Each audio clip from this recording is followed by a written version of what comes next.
جان به قربان تو ای میهن خونین کفنم، بودی بیت الشرفم گشته بیت الحزنم.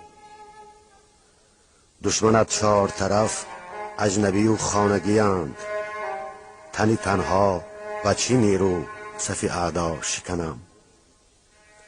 دوست دشمن نسق و دشمن تو دوست نماست، راست گویم بپرانند زی چشم و دهنم. تاجیکم در وطن خیش چرا متهم است، یا خطا رفته به تاجیک تولد شدنم. همه خلقان دیگر انجمن آراستند، در سمرقند نشد ساختنیم انجمنم.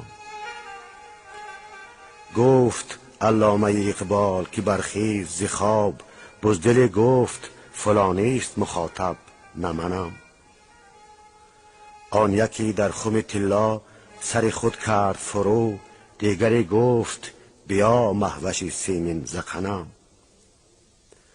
آن یکی گفت غمی گاو و بز و بزغاله، دیگری گفت غمی خانه و فرزند و زنم.